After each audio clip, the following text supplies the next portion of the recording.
ભાતરાનું 1 number. એમાં એક કાઢીને એક લખાવી દઈએ.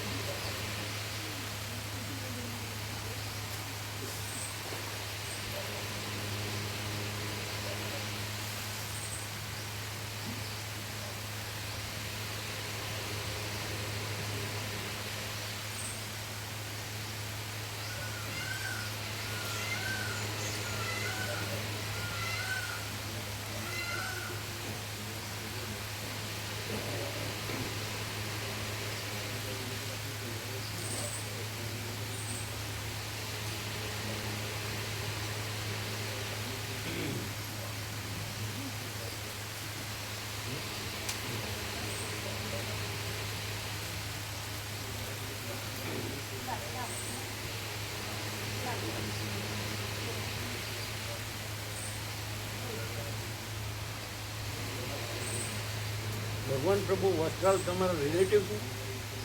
ભગવાન પ્રભુ એનું નામ લખવાનું છે ને? કયા એમ તમારું નામ લખવાનું છે ને? હા, પહેલા નંબરમાં લાવો.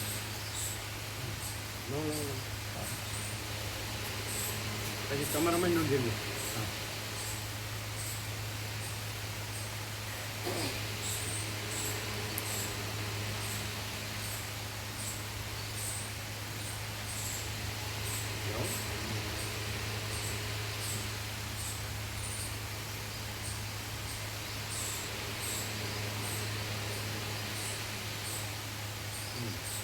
આજે છે ને 43 નંબર. હા, 43 પ્રશાંત પ્રભુ તો ના પડી છે, બરાબર? 1 નંબર, પેજ નંબર 1 પ્રશાંત પ્રભુ 43 નંબર. અને એની જગ્યાએ ભગવાન પ્રભુ, બરાબર? ભગવાન પ્રભુ લખવાનું જ ને? હા.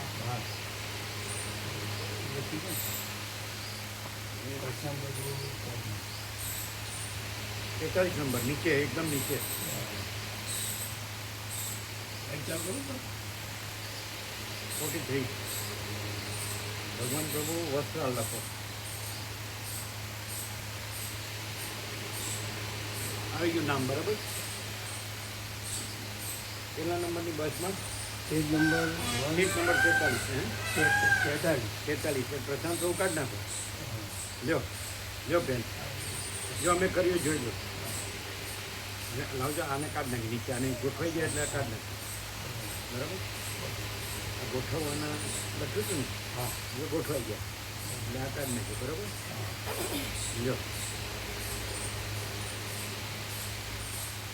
બરાબર? પેલા ભીખા પ્રભુ જબીદાની સેવા કરતી વ્યાસ પૂર્ણિમામાં, બરાબર? ભીખી પ્રભુનો ફોન આવ્યો. હા, અને જે 27 પ્રભુ છે ને એને વ્યાસ પૂર્ણિમામાં જ છે સતત. નાનપણમાં લખો તો આવી જ જાય ને. હા, વ્યાસ પૂર્ણિમા નિમિત્તે. હા, બસ એ બંને 27 પ્રભુ ભીખા. પહેલાં આપણે હાઈટ પડ્યા ને, હાઈટ છે. હા, એટલે હવે કેટલા છે? 25 આવે એટલે 85. એ તો રાઉન્ડ ફિગર થાય એટલે જ રાઉન્ડ ફિગર. ના, પણ 50 આપી શકાય. હમણાં સીધું સામાન લાવવું પડે. હા, લાવવાનું હવે આવી જશે. બરાબર, તો પછી એ બરાબર છે. રાખીએ હમણાં, મને રાખીએ પછી વધે એનો વાંધો નહીં. એ નહીં જોવાનું. હા, જેટલું જોવે ને ફૂલ દેવાનું અને ફૂલ આપવાનું, બરાબર? સીધું સામાન ફૂલ દેવાનું અને ફૂલ આપવાનું. ઓમ, બરાબર?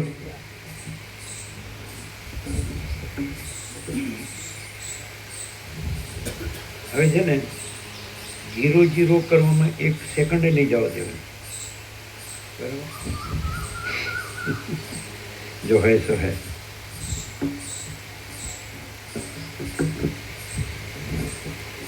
હવે અનુભવમાં કંઈ બાકી નથી.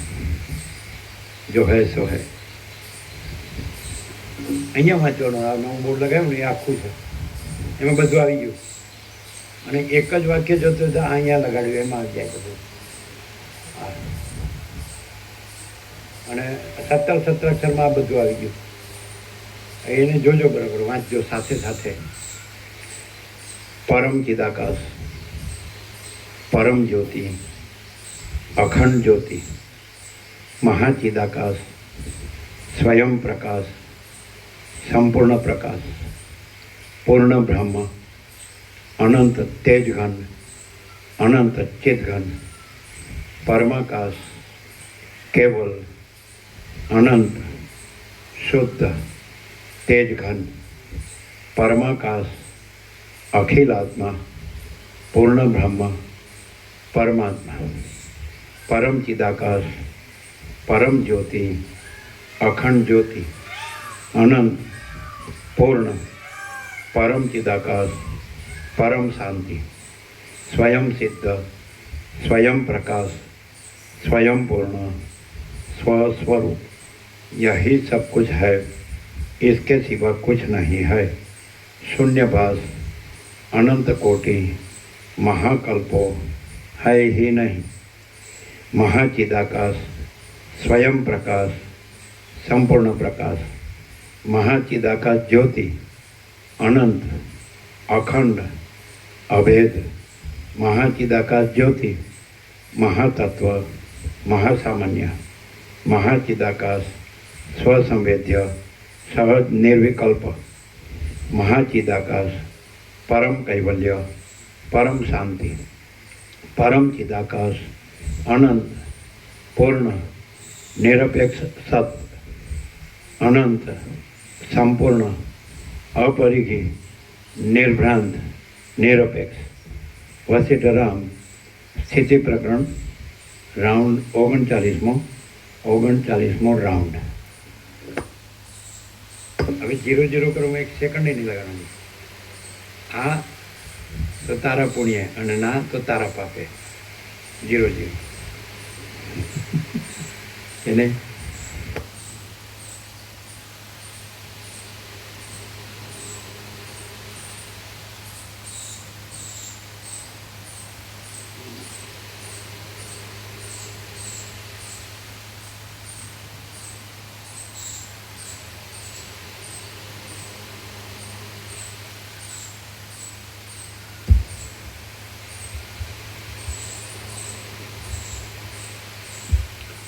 आद्य परब्रह्म सद्गुरु देव की जय। ओम श्री परमात्मने नमः। श्री योग वासिष्ठ महारामायण स्थिति प्रकरण सर्ग 55मो, पेज नंबर 530 पेज नंबर। सर्ग 55मो, दासुर अने वशिष्ठनो समागम तथा दासुराख्यानની સમાપ્તિ। हाँ 530 सर्ग 55मो, દાસુર અને વશિષ્ઠનો સમાગમ તથા દાસુરાખ્યાનની સમાપ્તિ। આ 55મા સર્ગમાં દાસુરે વશિષ્ઠની પૂજા કરી, દાસુરે તથા વશિષ્ઠે પરસ્પર વાતો કરી, વશિષ્ઠે કદંબની શોભા જોઈ અને પ્રાતઃકાળે વશિષ્ઠ ત્યાંથી ગયા એટલી કથા કહેવામાં આવશે। વશિષ્ઠ બોલ્યા, હે રઘુકુળરૂપી આકાશના ચંદ્રરૂપ રામચંદ્રજી, એ પ્રમાણે મધ્યરાત્રિના સમયે તે કદંબના ઝાડમાં એ બે બાપ દીકરાનું ભાષણ સાંભળીને હું જેમ વરસીને છૂટું થયેલું વાદળું પર્વતના શિખર ઉપર ગુપચૂપ ઉતરે, તેમ પત્રોથી, પુષ્પોથી તથા ફળોથી ઘેરાયેલા એ કદંબની ટોચ ઉપર આકાશમાંથી ગુપચૂપ ઉતર્યો। ત્યાં ઇન્દ્રિયોનો નિગ્રહ કરવામાં શૂરપણું ધરાવનારો, મોટા તપને લીધે અગ્નિના જેવો તપસ્વી થયેલો, પોતાના શરીરમાંથી નીકળતા તેજથી પૃથ્વીને સુવર્ણમય જેવી કરી મૂકતો અને જગતને પ્રકાશિત કરતા સૂર્યની જેમ તે પ્રદેશને અજવાળતો તે દાસુર મારા જોવામાં આવ્યો। દાસુરે પણ મને આવેલો જોઈ આસન આપીને અર્ઘ્યથી તથા પત્ર પુષ્પાદિ આપવાથી મારું સન્માન કર્યું। પછી મેં એ દાસુર મુનિની સાથે સંસારમાંથી ઉદ્ધાર કરવાનું સામર્થ્ય ધરાવનારી બ્રહ્મચર્ચા જ કરી। એ ચર્ચા તેણે પોતાના પુત્રને બોધ આપવાને માટે પ્રથમથી જ ચલાવી હતી। પછી મેં દાસુરની ઈચ્છાથી તે કદંબને જોયો। તે કદમ પોતાના સર્વ પ્રદેશોમાં કળીઓથી વ્યાપ્ત હતો અને કોઈને પણ વ્યાકુળ નહીં કરનારા મૃગોના સર્વ સમૂહ વડે સેવાતો હતો. તે લતાઓના મંડળથી શણગારેલો હતો, તેથી વન જેવો લાગતો હતો. એ કદમ મંદ મંદ પવનથી ચલાયમાન થતા પલ્લવરૂપી મંદ હાસ્ય કરી રહ્યો હતો. ઝૂકી રહેલી શાખાઓની ટોચોમાં ફર્યા કરતા ચંદ્ર જેવા સુંદર ચમરોના પૂંછડાઓથી તે ધોળા વાદળાઓના ટુકડાઓને ઘેરી લીધેલા શરદ ઋતુના આકાશ જેવો શોભતો હતો. ઝાકળબિંદુની કણીઓરૂપ મોતીના હારથી તે શણગારેલો હતો અને સ્વચ્છ પુષ્પોના સમૂહોથી સઘળા અવયવોમાં ભરપૂર હતો. તે પોતાના પરાગરૂપી ચંદનોના લેપનોથી સંપૂર્ણ લેપાયેલો હતો અને પોતાના પાંદડાઓરૂપી મોટા રાતા વસ્ત્રોથી સુશોભિત હતો. પુષ્પોના બહુ ભારથી નમી રહેવાને લીધે અને લતારૂપી સ્ત્રીના સંબંધવાળો હોવાને લીધે તે તરતના પરણેલા મોટા ઘરના વરરાજા જેવો લાગતો હતો. મુનિઓએ બાંધેલી પર્ણશાળાઓ જેવી લતાઓની અને મંજરીઓથી સંયુક્ત હોવાને લીધે તે મહોત્સવના સમયમાં મંડપોથી તથા પતાકાઓથી શણગારેલા મોટા નગર જેવો લાગતો હતો. મૃગોએ ખંજવાળવા માટે પોતાના શરીરો ઘસવાથી ત્યાં પુષ્પો ખર્યા હતા અને તેમના પરાગોથી તે ભૂખરો થયો હતો.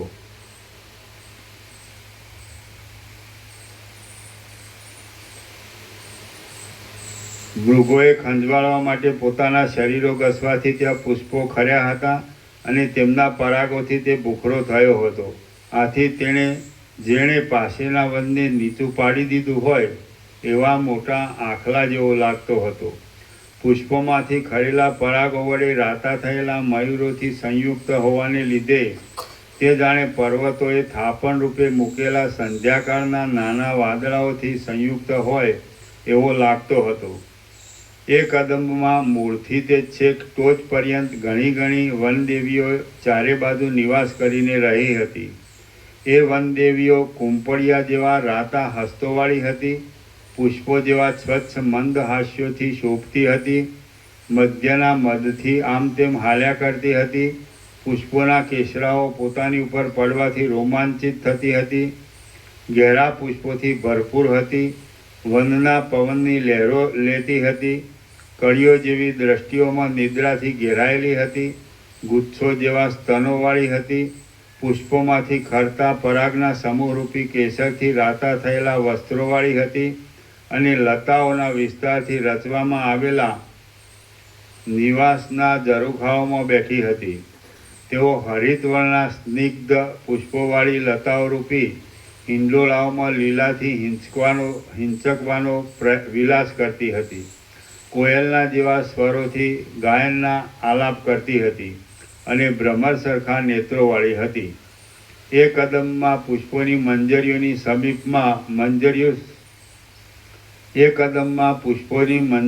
સમીપમાં મંજરીઓ સરખી જ કેટલીક વનદેવીઓ બેઠેલી હોવાને લીધે આમાં મંજરીઓ કઈ અને વનદેવીઓ કઈ એવો સંદેહ ઉત્પન્ન થતો હતો. મદને લીધે આલસ્યવાળા પુષ્પોના પરાગથી ખરડાયેલા પરસ્પર અંગોનો અત્યંત મિલાપ કરીને બેઠેલા પુષ્પોના ગર્ભોરૂપી અંતઃપુરોમાં રહેલા અને જેઓને રતિ સંબંધી પરિશ્રમ તુષારની કળીઓથી શાંત થતો હતો એવા મદોન્મત ભ્રમરોના જોડા ચારે બાજુ પરસ્પરના સ્નેહને ઘટે તેવો ગુંજારવ કરી રહ્યા હતા.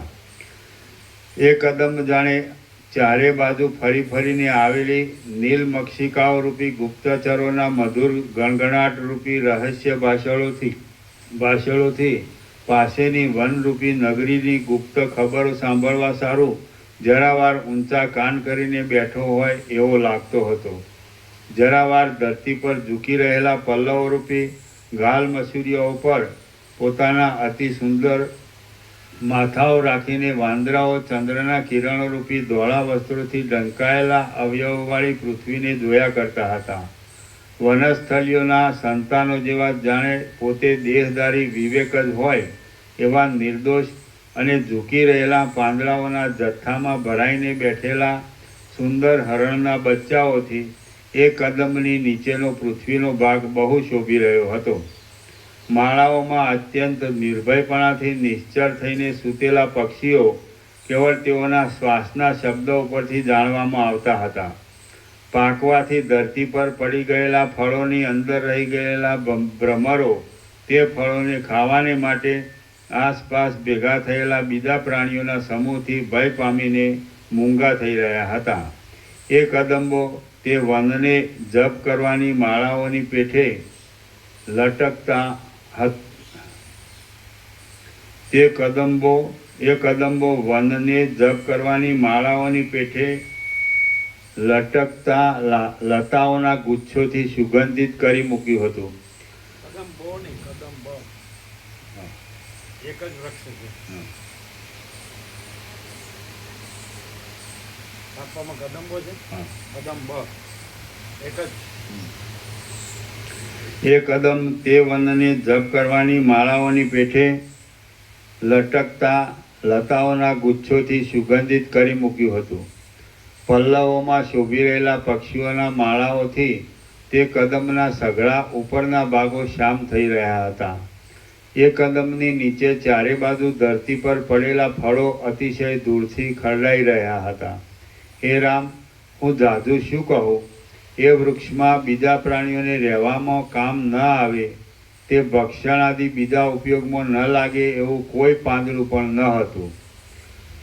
એ વૃક્ષોના રાજા જેવા કદમના નીચે ધરતી પર ઝૂકી રહેલા પાંદડાઓમાં મૃગો ક્ષણે ક્ષણે વિશ્રાંતિ લેતા હતા તથા સૂઈ રહેતા હતા, અને ઊંચે રહેલા પ્રત્યેક પાંદડાઓમાં પક્ષીઓ ભરાઈ બેઠા હતા. હે રામ, આવા અનેક ગુણોવાળા એ કદંબને જોતા જોતા મને એ રાત્રિ એક જાતના મહોત્સવ જેવી લાગી.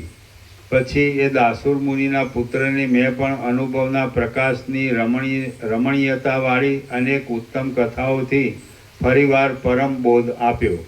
જેમ બે કામી પુરુષોને શૃંગાર સંબંધી વાતો કરતાં કરતાં આખી રાત્રિ બે ઘડીની પેઠે વ્યતીત થઈ જાય, તેમ હું અને દાસુર એ બંનેને પરસ્પરમાં બ્રહ્મ વિદ્યા સંબંધી વાતો કરતાં કરતાં તે આખી રાત્રિ બે ઘડીની પેઠે વ્યતીત થઈ ગઈ. પ્રાતઃકાળમાં ઘાટા પુષ્પોના જેવા આકારવાળા અને જાણે રતિમાં તૂટી ગયેલા દેવાંગનાઓના મોતીઓ હોય એવા તારાઓ ધીરે ધીરે ઝાંખા પડવા લાગ્યા. એટલે છેક કદંબના છેડા સુધી પોતાના પુત્ર સહિત વળાવવા આવેલા તે દાસુર મુનિને ત્યાંથી પાછા વાળીને હું મંદાકિનીમાં નાહવા ગયો. મંદાકિનીમાં યોગ્ય રીતે સ્નાન કરીને ત્યાંથી પાછો આકાશમાં જઈ સપ્તર્ષિઓના મંડળમાં પ્રવેશ કરીને હું સ્વસ્થ થઈને રહ્યો. હે રામ, દાસુર મુનિએ કહેલી ખોત રાજાની આખ્યાયિકા જગતના પ્રતિબિંબ જેવી છે અને ખોટી છતાં પણ સાંભળનારાઓને સાચા પત્રોવાળી લાગે એવી છે. તે મેં તમારી સાચા પાત્રો અને એ દાસુર મુનિએ કહેલી ખોત રાજાની આખ્યાયિકા જગતના પ્રતિબિંબ જેવી છે અને ખોટી છતાં પણ સાંભળનારાઓને સાચા પાત્રોવાળી લાગે એવી છે. તે મેં તમારી પાસે કહી. તમને બોધ માટે જગતનું સ્વરૂપ સમજાવવાના વિષયમાં હું કહી ગયો છું કે આ જગત દાસુરે કહેલી રાજાની આખ્યાયિકા જેવું છે. તમે દાસુરે કહેલા સિદ્ધાંત ઉપર દ્રષ્ટિ રાખીને આ દ્રશ્ય પદાર્થ રૂપી લેપને છોડી દઈ ધીર બનીને મહાત્મા થાઓ. આ જગત દાસુરે કહેલી રાજાની આખ્યાયિકા જેવું છે. તમે દાસુરે કહેલા સિદ્ધાંત પર દ્રષ્ટિ રાખીને આ દ્રશ્ય પદાર્થ રૂપી લેપને છોડી દઈ ધીર બનીને મહાત્મા થાઓ. એ લેપ તો ખોટો છતાં સાચો હોય એવો લાગે છે. હે રામ, સઘળા સંકલ્પો ખોટા છે. એટલા માટે સંકલ્પો કરનારા મનને અને મનના હેતુરૂપ અજ્ઞાનને તોડી નાખીને તમે નિર્મળ આત્મતત્વને જોયા કરો. હે રામ, સઘળા સંકલ્પો ખોટા છે. એટલા માટે સંકલ્પો કરનારા મનને અને મનના હેતુરૂપ અજ્ઞાનને તોડી નાખીને તમે નિર્મળ આત્મતત્વને જોયા કરો. એટલે પછી તમે થોડા કાળમાં જીવન મુક્તિને પ્રાપ્ત થશો અને લોકોમાં પૂજ્ય થશો. શ્રી યોગ વાસિષ્ઠ મહારામાયણમાં સ્થિતિ પ્રકરણનો વશિષ્ઠ દાસુર મિલન નામનો સર્ગ 55મો સમાપ્ત. સર્ગ 56મો. જગતની સત્તા અને અસત્તા તથા ચૈતન્યનું કર્તૃત્વ અને અકર્તૃત્વ. આ 56મા સર્ગમાં જગતની સત્તાનો તથા અસત્તાનો અને ચૈતન્યના કર્તાપણાનો તથા અકર્તાપણાનો વિચારપૂર્વક નિર્ણય કરાવીને દ્રશ્યોની ઉપર આસ્થાનું નિવારણ કરવામાં આવશે. વશિષ્ઠ બોલ્યા, હે રામ, આ જળ જગત છે જ નહીં એવો નિર્ણય કરીને સર્વમાંથી અહંતા મમતાનો ત્યાગ કરો. જે વસ્તુ મુદ્દલ હોય જ નહીં તે વસ્તુમાં વિવેકી પુરુષોને શી આસ્થા હોય? આ દેખાતું જગત જો હોય તો ભલે રહ્યું, તમે તો એથી ન્યારા છો. તે છતાં તમે તેમાં અહમતા મમતા શા માટે બાંધો છો? જગત જળ છે અને તમે અસંગ ચૈતન્ય છો, માટે તમારે અને જગતને સંબંધ થવો ઘટતો જ નથી. જો તમે જગત છે પણ ખરું અને નથી પણ ખરું એમ માનતા હો તો પણ જે વસ્તુ હોવારૂપ તથા ન હોવારૂપ પરસ્પર વિરુદ્ધ સ્વભાવવાળી હોવાથી અનિત્ય છે તેમાં અહમતા મમતા રાખવી કેમ યોગ્ય કહેવાય? હે રામ, જો આ જગત છે જ નહીં તો તમારે બંધન જ નથી.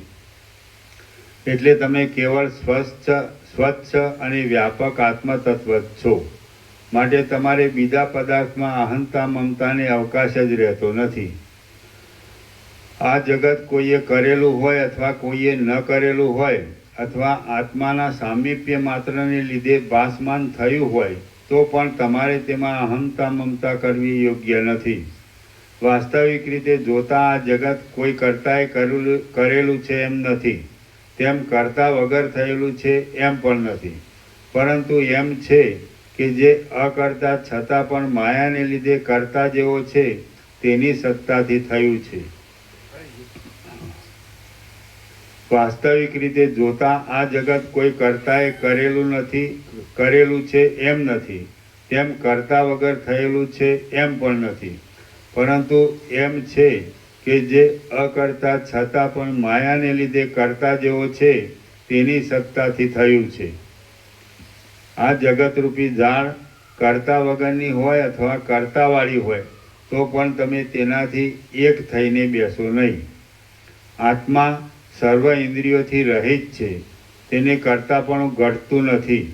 તો પણ જો કરતાપણું માનીએ તો જેવું સૂર્યને ફેરવવામાં મેરુને કલ્પિત કરતાપણું છે તેવું જ આત્માને કલ્પિત કરતાપણું પ્રાપ્ત થાય છે. માટે વાસ્તવિક રીતે જગત કરતા વગરનું છે અને કાકતાલીય ન્યાયની પેઠે આકસ્મિક જ છે. આકસ્મિક રીતે થયેલું આ જગત અનિર્વચનીય જ છે. માટે જે મૂર્ખ હોય તે જ તેમાં અહમતા મમતા કરે, પણ જે સમજુ હોય તે તેમ કરે નહીં. હે રામ, આ જગત અત્યંત શૂન્ય છે એમ પણ નથી, કારણ કે નિરંતર દેખાયા કરે છે. તેમ નષ્ટ થઈને શૂન્ય પણ થઈ જાય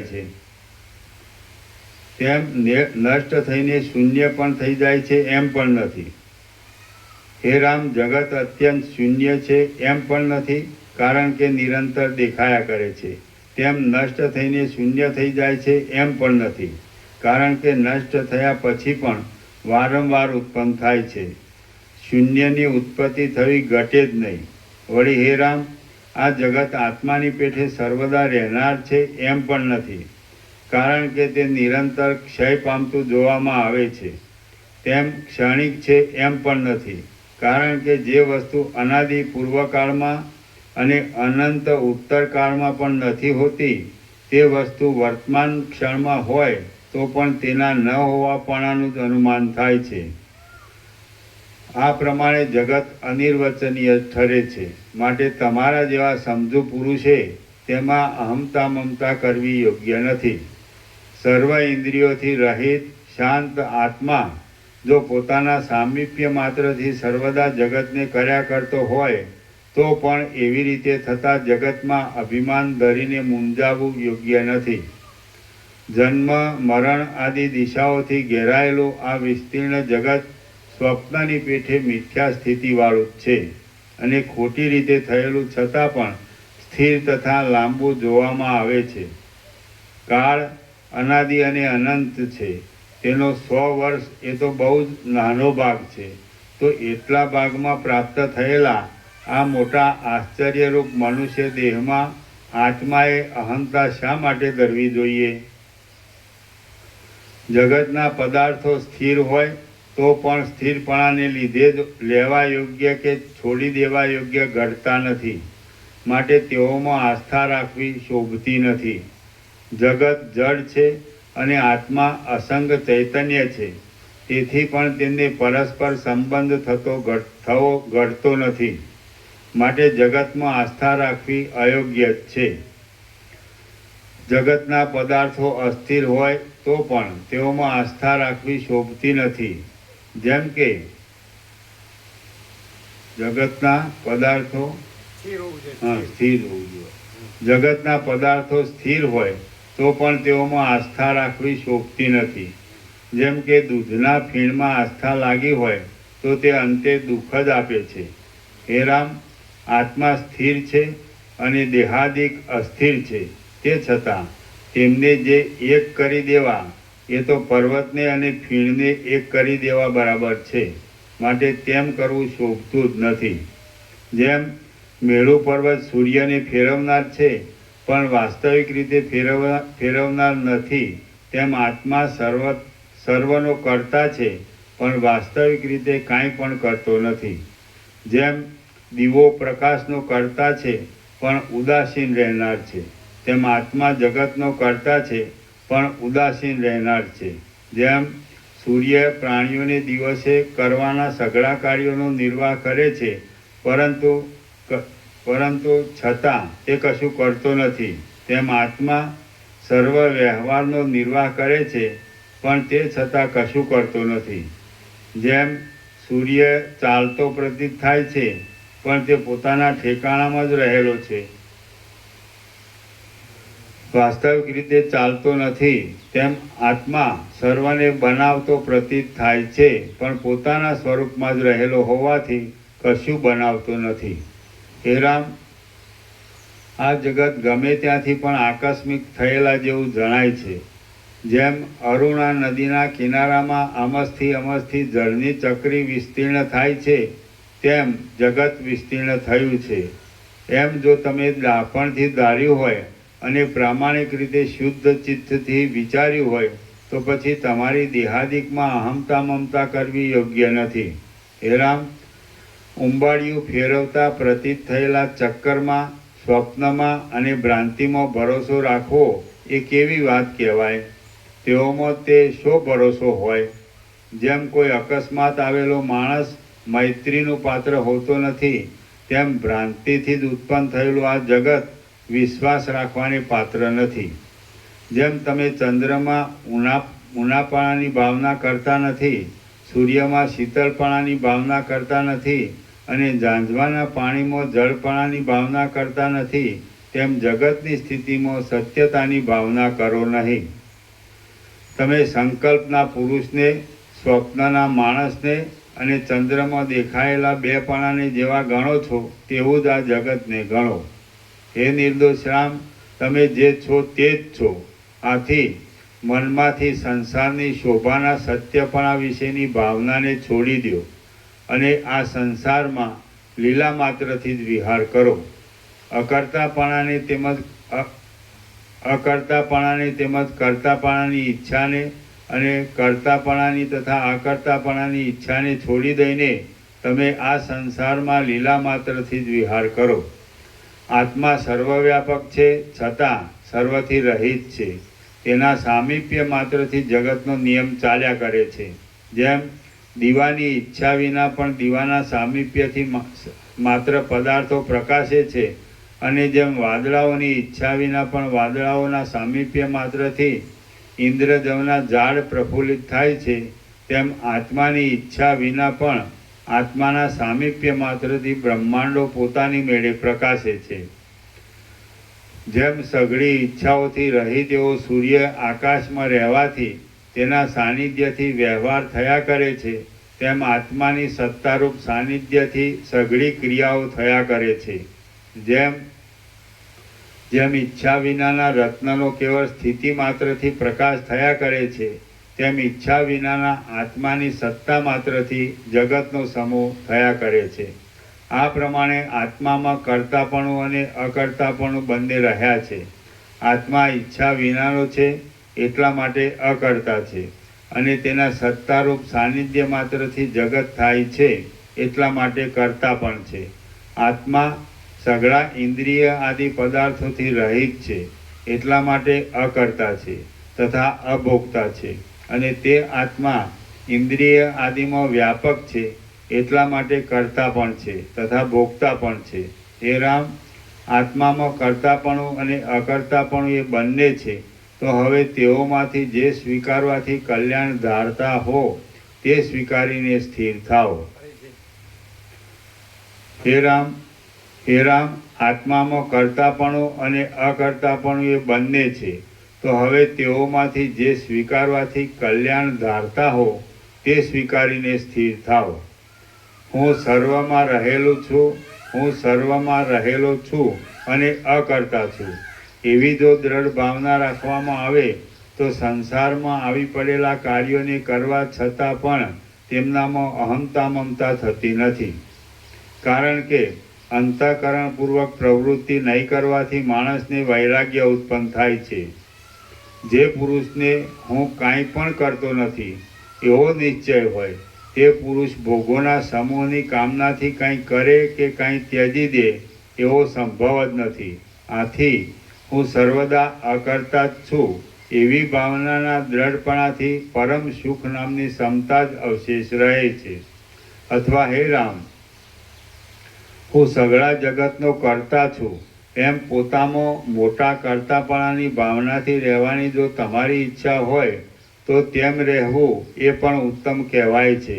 અહો, હું આ સઘળા જગતરૂપ ભ્રમને કરતો જ નથી, અને આ ભ્રમ જેથી થાય એવો મારાથી જુદો કોઈ સંભવતો જ નથી એમ જો નિશ્ચય થાય તો પછી કોઈના ઉપર રાગ કે દ્વેષ થવાનો અવકાશ જ નથી.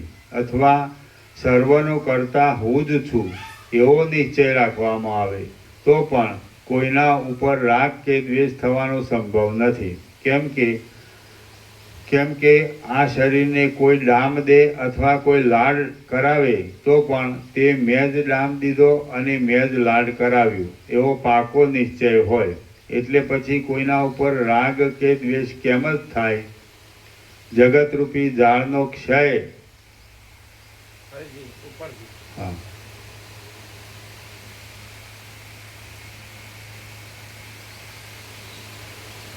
હું આ સઘળા જગતરૂપ ભ્રમને કરતો જ નથી, અને આ ભ્રમ જેથી થાય એવો મારાથી જુદો કોઈ સંભવતો જ નથી એમ જો નિશ્ચય થાય તો પછી કોઈના ઉપર રાગ કે દ્વેષ થવાનો અવકાશ જ નથી.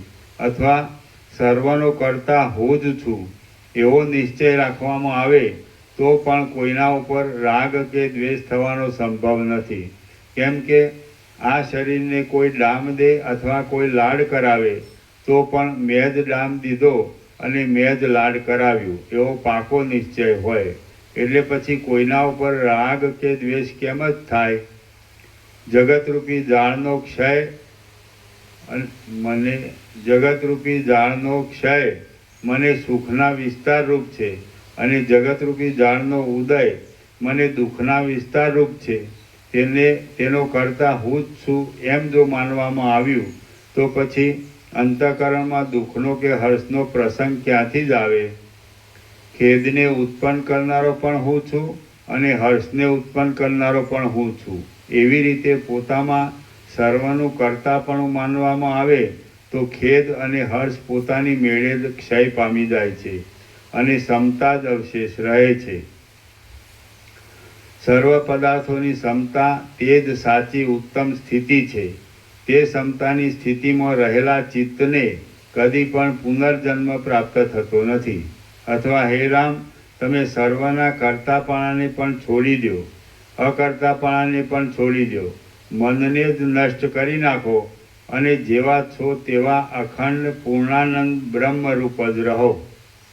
કર્તાપણાના નિશ્ચયથી રહેવા કરતાં તથા અકર્તાપણાના નિશ્ચયથી રહેવા કરતાં પણ હું તમને મનનો નાશ કરી અખંડ પૂર્ણાનંદ બ્રહ્મરૂપે રહેવાની વિશેષ ભલામણ કરું છું.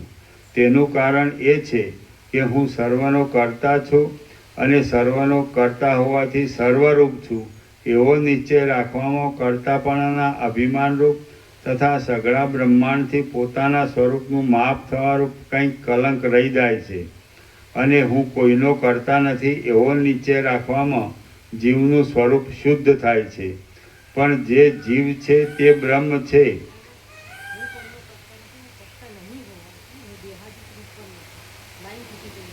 હું કોઈનો કરતા નથી અને કરતા નહીં હોવાથી હું દેહાદિક રૂપ પણ નથી એવો નિશ્ચય રાખવામાં જીવનું સ્વરૂપ શુદ્ધ થાય છે. પણ જે જીવ છે તે બ્રહ્મ છે એવી નિષ્ઠાની પ્રાપ્તિ થતી નથી. એટલું કલંક રહી જાય છે. જો કે આ પ્રમાણે એ બંને નિશ્ચયોમાં કલંક છે તો પણ તેઓમાંથી ગમે તે એક નિશ્ચય રાખવાનું પ્રથમ હું તમને કહી ગયો. તેનું કારણ એ છે કે તેઓમાંના ગમે તે એક નિશ્ચયથી સઘળા અનર્થોનો મૂળભૂત એવો દેહમાંનો અહંભાવ છૂટી જાય છે. દેહનો અહંભાવ એટલે દેહ હું છું એવી જે સ્થિતિ અભિમાન તે કાલસૂત્ર નામના નરકની પ્રાપ્તિરૂપ છે. મોટા અવિચી નામના નરકમાં બંધાવા જેવી છે અને અશીપત્રવન નામના નરકોની પંક્તિ જેવી છે. પ્રાણ તથા ધન આદિ સગળું નષ્ટ થઈ જતું હોય તો પણ સર્વ પ્રકારના યત્નથી દેહ હું છું એ સ્થિતિને છોડી જ દેવી જોઈએ. જેમ કૂતરાના માંસને રાખનારી ચાંડાલીનો સ્પર્શ જ ન કરવો જોઈએ તેમ કામ ક્રોધ આદિ અપવિત્ર પદાર્થોને રાખનારી એ સ્થિતિનો પણ સ્પર્શ ન જ કરવો જોઈએ. હે રામ, જેમ વાદળા દૂર થવાથી ઉત્તમ ચાંદનીનો પ્રકાશ થાય છે તેમ શુદ્ધ આત્મજ્ઞાન રૂપી દ્રષ્ટિમાં આડા મોટા પડરૂપ એવી દેહ હું છું એ સ્થિતિને અત્યંત દૂર કરી દેવાથી શુદ્ધ આત્મજ્ઞાન દ્રષ્ટિ પ્રકાશિત થાય છે. અને એ આત્મજ્ઞાન દ્રષ્ટિ સારી પેઠે પ્રકાશિત થવાથી સંસારરૂપી સમુદ્રને તરી જવાય છે. હે રામ, તમે હું કરતા નથી અને તે કારણથી કરતા પણ થાય છે એવો દેહાદિક પણ હું નથી એવો સ્પષ્ટ નિશ્ચય રાખો. અથવા સર્વ બ્રહ્માંડનો કરતા હું છું અને જે સર્વ બ્રહ્માંડ છે તે પણ હું છું એવો સ્પષ્ટ નિશ્ચય રાખો. અથવા આ જે દ્રશ્ય છે તે હું નથી પણ હું તો પૂર્ણાનંદ ચૈતન્યરૂપ બ્રહ્મ છું એવો નિર્ણય કરો. અને એમ કરીને તમે પોતાના સર્વોત્તમ પદ બ્રહ્મ સ્વરૂપમાં જ રહો. તત્વને જાણનારા ઉત્તમ સત્પુરુષો એ પદમાં જ રહે છે. કૌંસમાં પહેલા બે નિશ્ચયો પણ આ ત્રીજો નિર્ણય પ્રાપ્ત થવાને માટે જ છે એમ સમજવું. શ્રી યોગ વાસિષ્ઠ મહારામાયણમાં સ્થિતિ પ્રકરણનો કર્તૃત્વ વિચાર યોગોપદેશકરણ નામનો સર્ગ 56મો સમાપ્ત. સર્ગ 57મો વાસના ત્યાગનો ક્રમ અને વાસના રહિતની પ્રશંસા. આ 57મા સર્ગમાં માયાના સંભવ વિશેના પ્રશ્નના ઉત્તરનો હમણાં સમય નથી એમ કહેવામાં આવશે. વાસના છોડી દેવાનો ક્રમ કહેવામાં આવશે ને વાસનાઓથી રહિત થયેલાઓની પ્રશંસા કરવામાં આવશે. રામ બોલ્યા, હે બ્રહ્મન, આપે સુંદર અને પૂર્વાપર સંબંધથી જે કહ્યું છે તે સાચું છે. સર્વના અધિષ્ઠાન રૂપ આત્મા કરતા છતાં પણ વાસ્તવિક રીતે અકર્તા છે. ભોગતા છતાં પણ વાસ્તવિક રીતે અભોગતા છે. તે સર્વનો ઈશ્વર છે, સર્વમાં વ્યાપક છે, ચૈતન્ય માત્ર છે અને નિર્મળ પદરૂપ છે. જેમ પૃથ્વી જરાયુજ પદાર્થોના મૂળ તત્વરૂપ છે તેમ તે સર્વ આદિ પ્રાણીઓના મૂળ તત્વરૂપ છે. તે પ્રકાશમાન છે અને સર્વ પ્રાણીઓની અંદર પણ રહેલો છે. હમણાં એ બ્રહ્મનો મારા હૃદયમાં અનુભવ પ્રાપ્ત થયો છે. જેમ પર્વત વરસાદની ધારાઓથી ગરમી રહિત થાય છે, તેમ હું આપની વાણીથી સંતાપ રહિત થયો છું. આત્મા ઉદાસીન છે તથા ઈચ્છાથી રહિત છે, માટે કશું ભોગવતો નથી તથા કશું કરતો નથી. તેમ સર્વને પ્રકાશ આપનાર હોવાને લીધે ભોગવે છે પણ ખરો અને કરે છે પણ ખરો. પણ હે ભગવાન, મારા હૃદયમાં હજી એક મોટો સંદેહ રહ્યો છે. હે બ્રહ્મન, જેમ ચંદ્ર પોતાના પ્રકાશથી અંધકારને કાપી નાખે છે, તેમ આપ તેને વાણીથી કાપી નાખો. આ જગત સાચું પણ છે તથા ખોટું પણ છે. હું સર્વરૂપ છું તથા સર્વથી ન્યારો પણ છું, અને જીવ બ્રહ્મથી એક છે તથા બીજો પણ છે, ઇત્યાદિ ઘણી અનિયમિત કલ્પનાઓના મૂળરૂપી માયા બ્રહ્મમાં હોવી કેમ સંભવે? જેમ સૂર્યમાં અંધારું હોવું સંભવતું નથી, તેમ સ્વયં પ્રકાશ બ્રહ્મમાં અજ્ઞાનરૂપી માયા હોવી સંભવતી નથી. તે છતાં એ માયા પ્રથમ અતિ નિર્મળ બ્રહ્મમાં હોય જ કેમ? વશિષ્ઠ બોલ્યા, હે રામ, આ પ્રશ્નનો સ્થિર ઉત્તર સિદ્ધાંતના સમયમાં નિર્વાળ પ્રકરણના ઉત્તરાર્ધમાં પાષાણની આખ્યાયિકા આદિ સ્થળમાં કહેવામાં આવશે. એટલે તમે તે બરાબર સમજશો. હે રામ, મોક્ષના ઉપાયનો જે છેવટનો સિદ્ધાંત છે, તેને જાણ્યા વિના તમે આવા પ્રશ્નોના ઉત્તરો ખુલ્લી રીતે સાંભળવાને યોગ્ય નથી. જ્યારે તે સિદ્ધાંતને પહોંચશો ત્યારે આવા પ્રશ્નોના ઉત્તરો સાંભળવાને યોગ્ય થશો.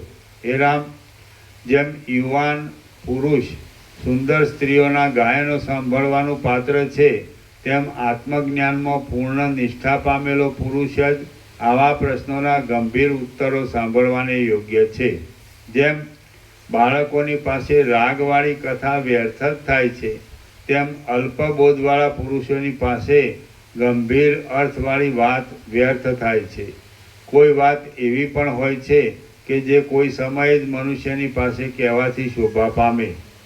નારંગી આદિ વૃક્ષોનું ફળ શરદ ઋતુમાં જ શોભે, પણ વૈશાખ માસમાં શોભે નહીં. જેમ રંગ નિર્મળ વસ્ત્રમાં જ લાગુ પડે છે, તેમ સિદ્ધાંતની વાતો પૂર્ણ વિવેકવાળા પુરુષના મનમાં જ લાગુ પડે છે. ગંભીર જ્ઞાનની વાત પૂર્ણ વિવેકથી આત્માને જાણનારાની પાસે જ કહેવાય અને તેને જ થશે.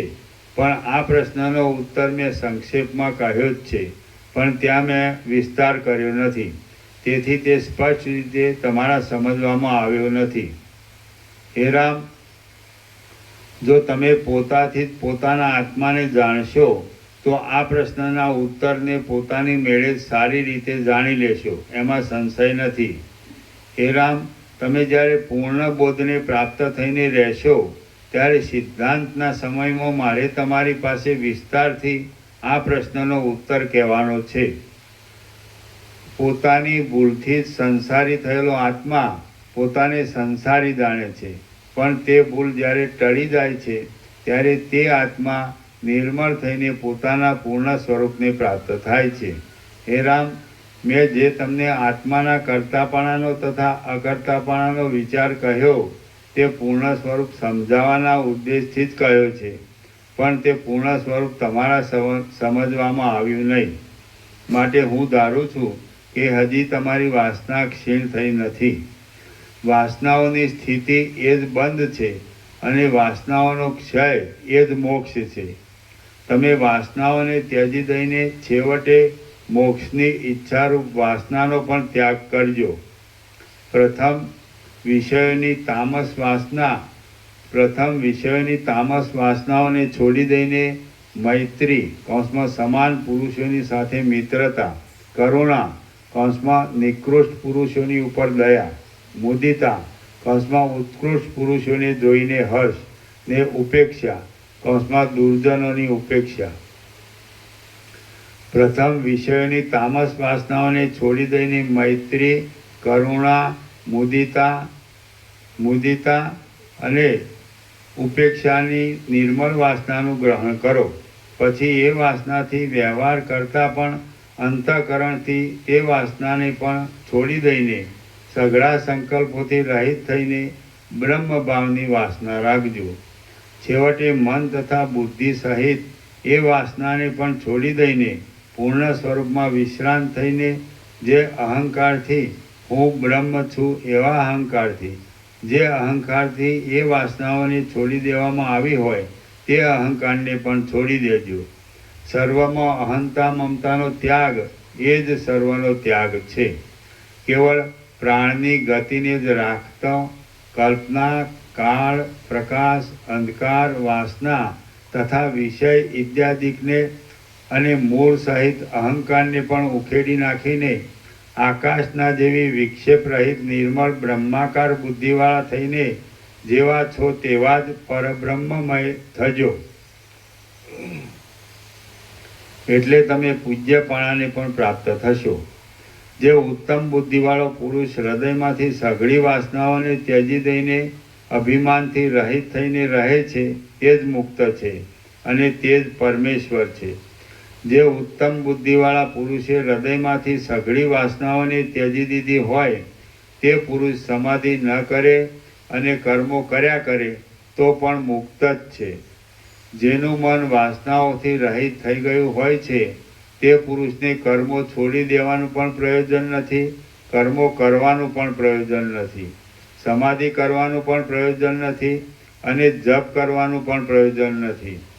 મેં શાસ્ત્રોનો અત્યંત વિચાર કરીને તથા તે વિચારને લાંબા કાળ સુધી બીજા મહાત્માઓના વિચારની સાથે મેળવીને એ જ નિર્ણય કર્યો છે કે બુદ્ધિપૂર્વક સઘળી વાસનાઓને છોડી દેવાનું મુનિપદથી બીજું કોઈ પણ ઉત્તમ પદ નથી. દસે દિશાઓમાં ભમીને સઘળું જોવાનું જોઈ લીધું છે, પણ તેમાં એમ જાણવામાં આવ્યું છે કે ખરા તત્વને જાણનારા લોકો બહુ થોડા જ છે. જે કાંઈ જોવામાં આવે છે તે સઘળું ત્યાજ્યની તથા ગ્રાહ્યની પંક્તિથી જુદું નથી અને જે ત્યાજ્યથી તથા ગ્રાહ્યથી જુદું છે તેને પામવાને કોઈ પણ પ્રયત્ન કરતો નથી. જે લૌકિક ક્રિયાઓ કે વૈદિક ક્રિયાઓ કરવામાં આવે છે તે સઘળી દેહને માટે જ કરવામાં આવે છે, પણ આત્માને માટે તેઓમાં કાંઈ નથી. પાતાળમાં, બ્રહ્મલોકમાં, સ્વર્ગમાં, પૃથ્વીમાં તથા અંતરિક્ષમાં પણ એવા થોડા જ પુરુષો જોવામાં આવે છે કે જેમણે બ્રહ્મનો યથાર્થ અનુભવ કર્યો હોય. આત્માના અજ્ઞાનથી ઉઠેલા આ ત્યાજ્ય છે અને આ ગ્રાહ્ય છે એવા બે નિશ્ચયો જેના ગલિત થયા હોય એવો જ્ઞાની પુરુષ અત્યંત દુર્લભ છે. પૃથ્વીનું રાજ્ય મળે, વરુણ લોકનું રાજ્ય મળે કે ઇન્દ્રનું રાજ્ય મળે તો પણ આત્માની પ્રાપ્તિ વિશે કોઈ જીવ વિશ્રાંતિ પામે એમ સમજવું નહીં. ઇન્દ્રિયો રૂપી શત્રુઓની ઉપર જે સુરતા કરનારા હોય અને આત્મતત્વને સમજનારા હોય તે મહાત્માઓની જન્મરૂપ જ્વરનો નાશ કરવા માટે સેવા કરવી જોઈએ. પાતાળમાં, ભૂલોકમાં અને સ્વર્ગમાં સર્વત્ર પંચ મહાભૂત જ છે, પણ છઠ્ઠું કાંઈ નથી અને તે પંચ મહાભૂતનો પણ વાસ્તવિક રીતે જોતા મિથ્યા છે. માટે આત્મવેત્તા પુરુષને આત્મા વિના બીજા કયા પદાર્થમાં રુચિ થાય?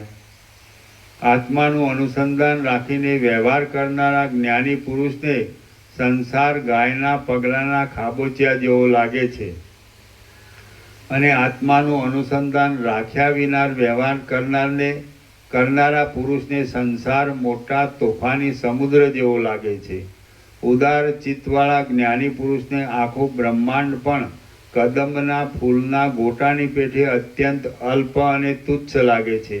માટે જ્ઞાની પુરુષ પોતાને સઘળા બ્રહ્માંડનું રાજ્ય પ્રાપ્ત થાય તો પણ તેમાં દાન ભોગાદિકની વાસના રાખે જ નહીં. હે રામ, મૂળ બુદ્ધિવાળા પુરુષો રાજ્યને માટે જ મોટા યુદ્ધો કરે છે. માટે જેમાં લાખો યોદ્ધાઓનો ક્ષય થઈ જાય છે એવું રાજ્ય ધિક્કારવા યોગ્ય જ છે એમ હું માનું છું. બ્રહ્માનું પદ પણ એક કલ્પ માત્ર કાળ જતાં કુમળા ફૂલની પેઠે વીંખાઈ જાય છે અને તેમાં વળી વિનાશની ચિંતાથી અનેક પીડાઓ રહ્યા કરે છે. માટે તત્વવેત્તાઓ બ્રહ્માંડના પદની ઈચ્છા પણ રાખતા નથી.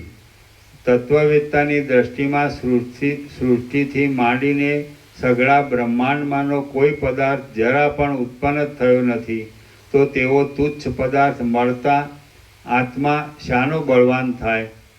પૃથ્વીના ઘણા ભાગો સેંકડો પર્વતોથી વ્યાપ્ત છે અને ઘણા ભાગો સમુદ્રોથી વ્યાપ્ત છે, તો હવે તેમાં રાજ્ય થઈ શકે એવો કેટલો ભાગ અવશેષ રહે છે કે જ્ઞાનીને તેની ઈચ્છા થાય? પાતાળો સહિત તથા દેવલોકો સહિત આ સઘળા જગતમાં કોઈ પણ કામ એવું નથી કે ઉદાર મનવાળા જ્ઞાની પુરુષને તે અવશ્ય કરવું પડે છે. એ જ્ઞાની પુરુષ કૃતાર્થ જ હોય છે. ઝાંઝવાનું પાણી સૂર્યના પ્રકાશની અપેક્ષા કરીને સિદ્ધ થાય છે, માટે તે સૂર્યની અપેક્ષા રાખે છે, પણ સૂર્ય તો ઝાંઝવાના પાણીનો નિમિત્તભૂત છતાં પણ ઝાંઝવાના પાણીની અપેક્ષા રાખતો નથી.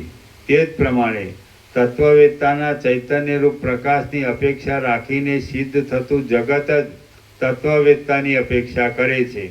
પણ તત્વવેત્તા તો પૂર્ણાનંદમાં મગ્ન હોવાને લીધે કટાક્ષ માત્રથી પણ જગતને જોતો નથી, તો તેને જગતની અપેક્ષા તો ક્યાંથી જ હોય?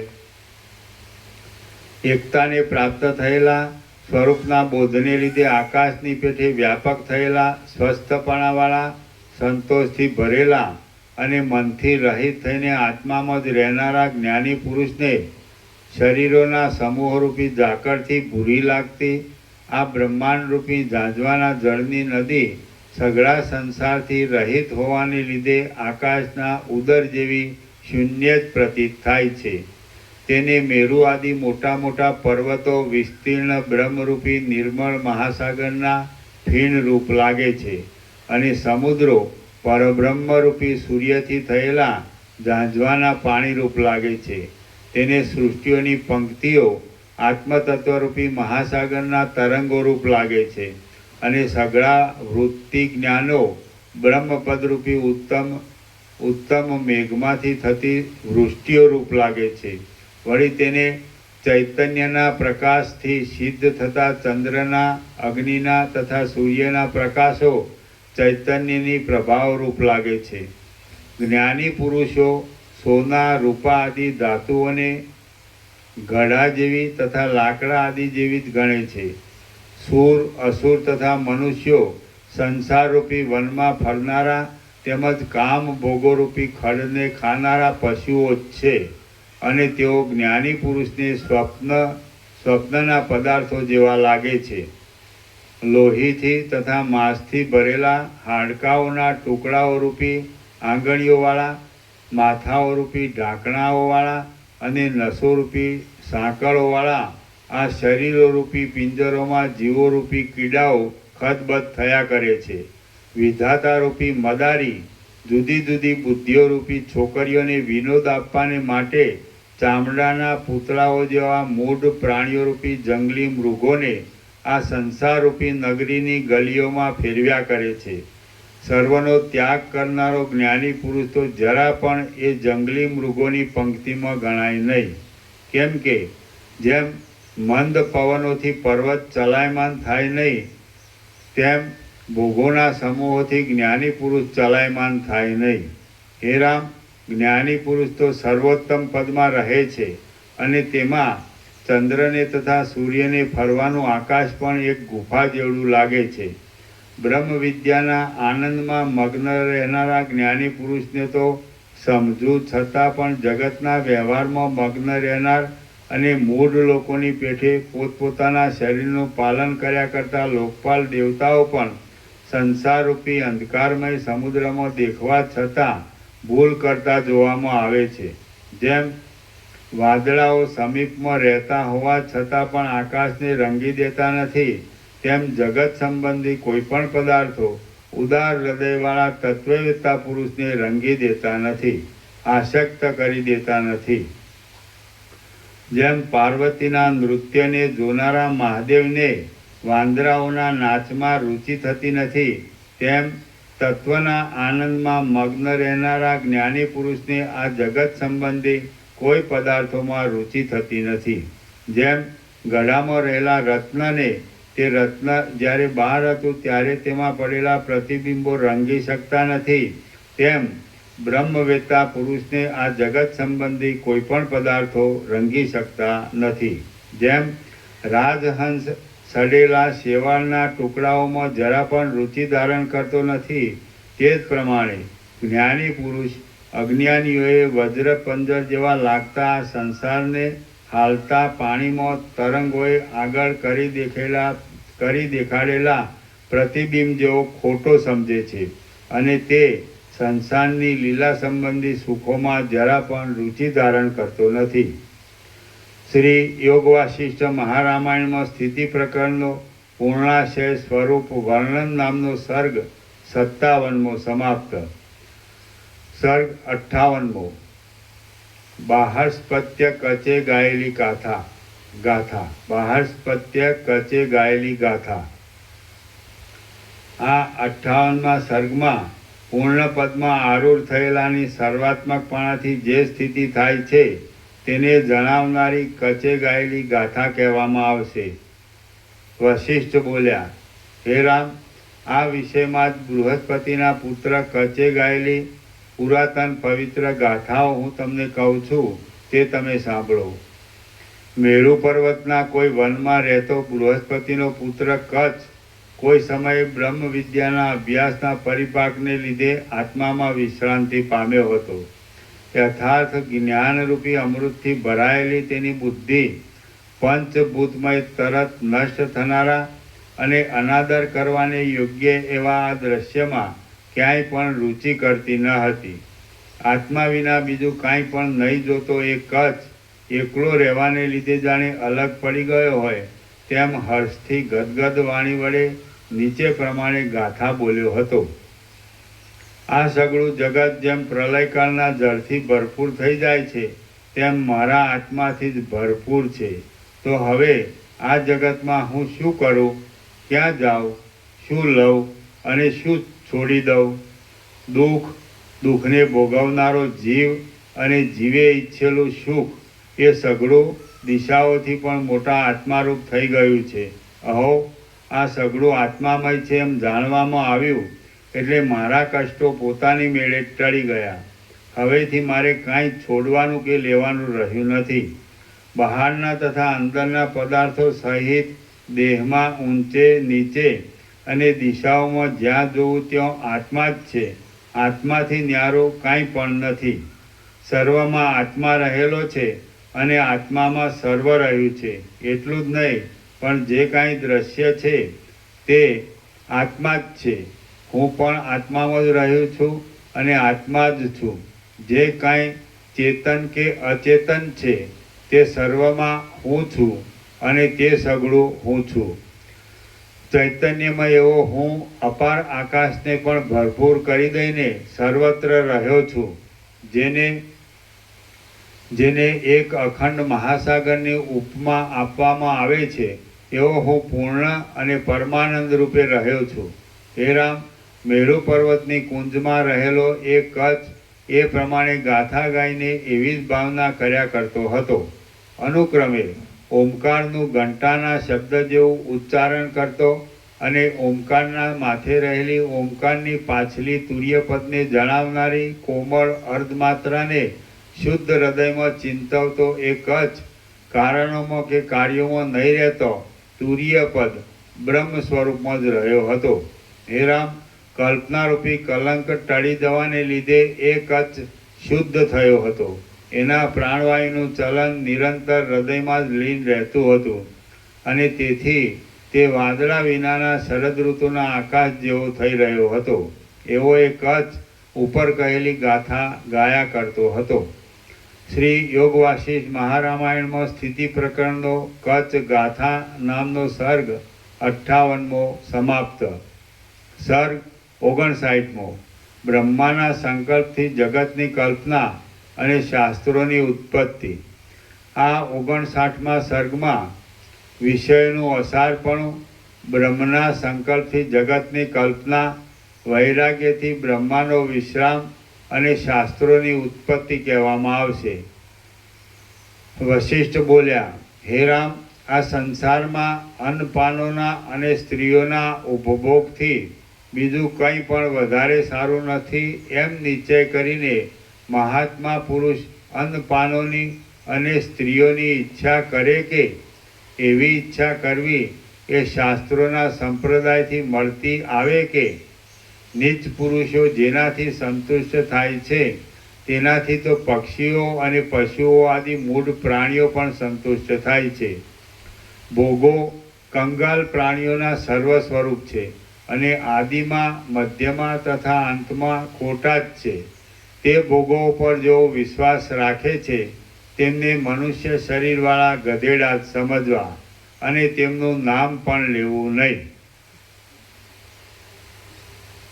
સ્ત્રીનું શરીર રૂવાટા, રુધિર અને માંસ આદિ અનેક બીભત્સ પદાર્થોથી ભરેલું છે. તેથી જેઓ તેથી રાજી થાય તો તેમને કૂતરા જ સમજવા, માણસ સમજવા નહીં. પૃથ્વી માટી જ છે, વૃક્ષો લાકડા જ છે, શરીરો માંસમય જ છે, નીચે પૃથ્વી છે અને ઉપર આકાશ છે. તો તેઓમાં સારભૂત પદાર્થ કયો છે કે તેનાથી સુખ પ્રાપ્ત થાય? ઇન્દ્રિયોના સ્પર્શોને અનુસરનારા, વિવેકથી ક્ષણ માત્રમાં બાદ પામી જનારા અને જ્યાં સુધી વિચાર ન કરીએ ત્યાં સુધી સારા લાગે એવા જગત સંબંધી સઘળા વ્યવહારો મોહને માટે જ રહે છે. તેમ સઘળી સુખની આશાઓને અંતે દુઃખ તથા મલિનપણું જ રહેલું છે. મનથી અને ઇન્દ્રિયોથી જે વિષયો ભોગવાય છે તેઓ જવા આવવાના સ્વભાવવાળા હોવાથી અનિત્ય જ છે. જેમ મોટા હાથીઓ કચરી નાખેલી લતાઓ નભતી નથી, જેમ મોટા હાથીએ કચરી નાખેલી લતાઓ નભતી નથી, તેમ સંપત્તિઓ પણ નભતી નથી. હાડકાના ડગલારૂપ દેહમાં પોતાપણાનું અભિમાન રાખનારો પુરુષ રુધિરની તથા માંસની પૂતળીને આ મારી પ્રિયા છે એમ માનીને પ્રેમથી તેનું આલિંગન કરે છે, પણ એ કેવળ દુષ્ટ કામનો જ મહિમા છે. હે રામ, અજ્ઞાની પુરુષને આ સઘળું જગત સત્ય અને સ્થિર લાગવાથી સંતોષ આપે છે, પણ વિવેકી પુરુષને તો તે સઘળું અસ્થિર અને અસત્ય જ જણાય છે, તેથી સંતોષ આપતું નથી. હે રામ, ભોગ નહીં ભોગવ્યા છતાં પણ ભોગોની તૃષ્ણા રાખવામાં આવે તો તે ઝેરની જેમ મૂર્છા આપે છે.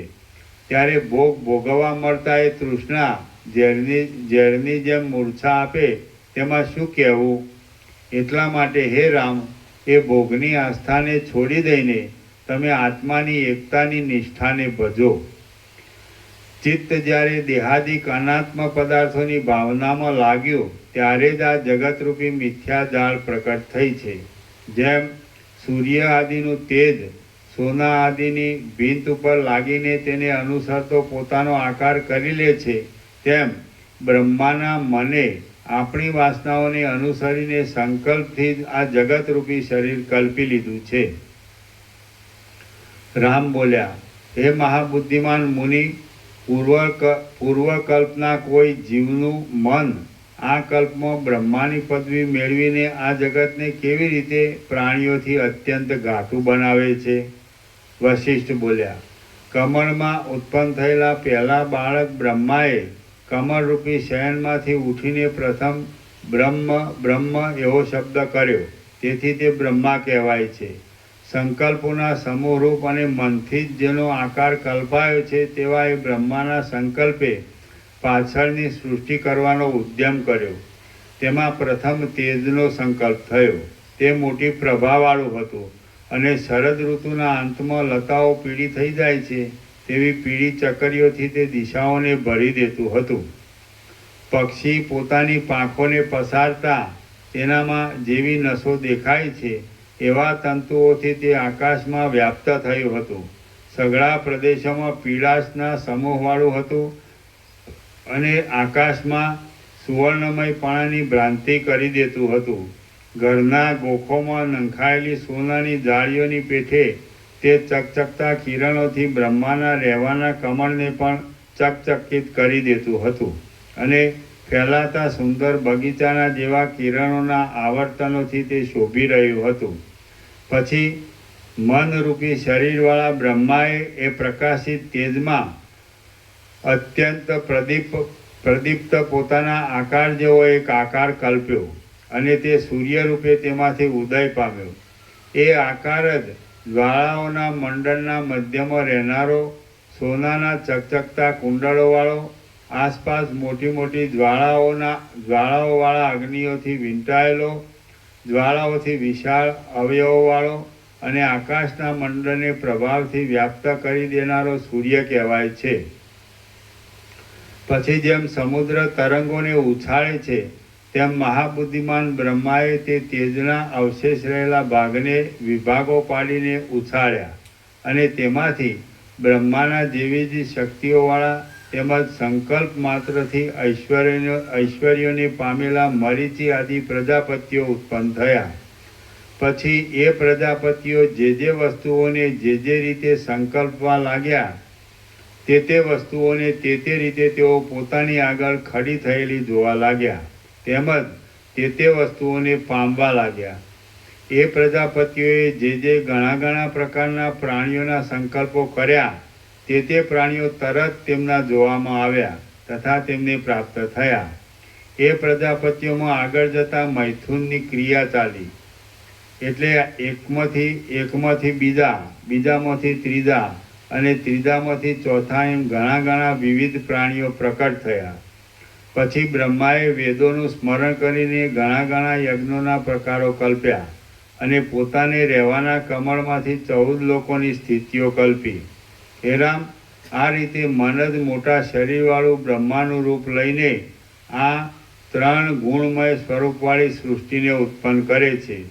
તે સૃષ્ટિ પ્રાણીઓના સમૂહોથી વ્યાપ્ત છે, સમુદ્રોથી, પર્વતોથી તથા વૃક્ષોથી ભરપૂર છે, ચડતા ઉતરતા લોકોની રચનાવાળી છે અને મધ્ય ભાગમાં મેરુથી, પૃથ્વીની પીઠથી, દિશાઓથી તેમજ કુંજોથી ઘેરાયેલી છે.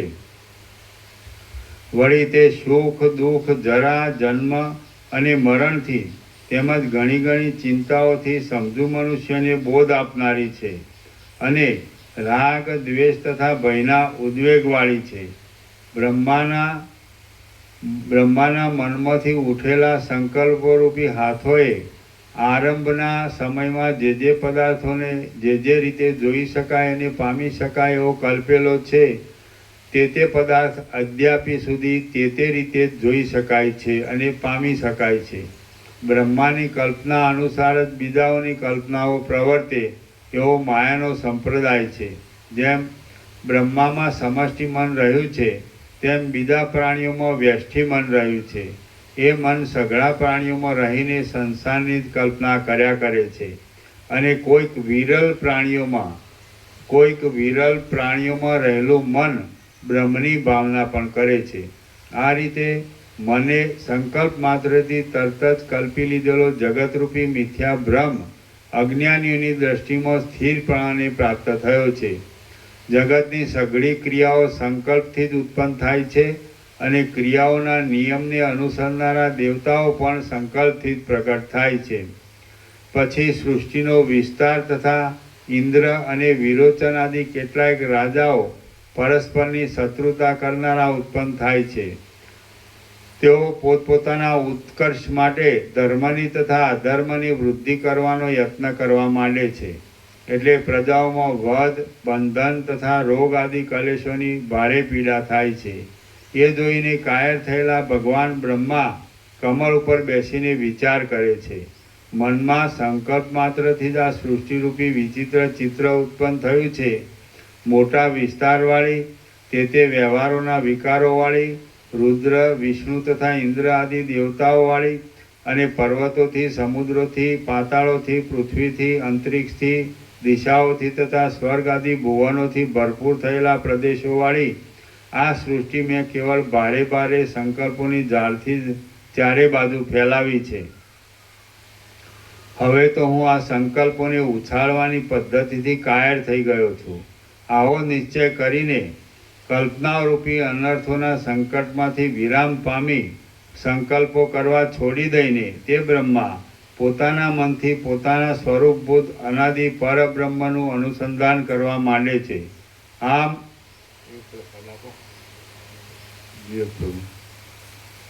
આમ અનુસંધાનના પ્રભાવથી બ્રહ્મા શાંત થાય છે. સિંહ છે, સિંહનું પડીકું કોઈ અંદર સિંહ એ ટોકરમાં સિંહ કોઈ ન આપો.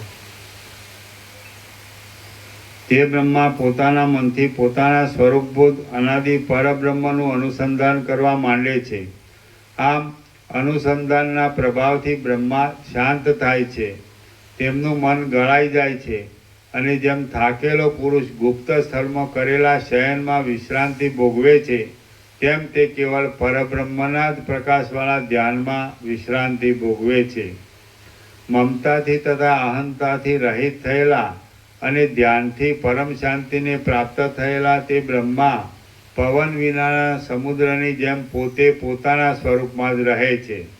પછી જેમ સમુદ્ર પાણીના ચલનથી પોતાનું નિશ્ચળપણું છોડી દે છે તેમ કોઈ સમયે બ્રહ્મા વૃત્તિના ચલનને લીધે એકાગ્રતારૂપી ધ્યાન કરવું છોડી દે છે. ધ્યાન છોડીને બ્રહ્મા અનેક સુખ દુઃખોથી ઘેરાયેલા, સેંકડો આશાઓરૂપી પાસોથી બંધાયેલા અને રાગ દ્વેષ તથા ભયથી આતુર થયેલા સંસારનો વિચાર કરવા લાગે છે. આમ વિચાર કરી અને પ્રાણીઓની કષ્ટમય સ્થિતિ જોઈને બ્રહ્માનું મન દયાથી ઉભરાઈ જાય છે.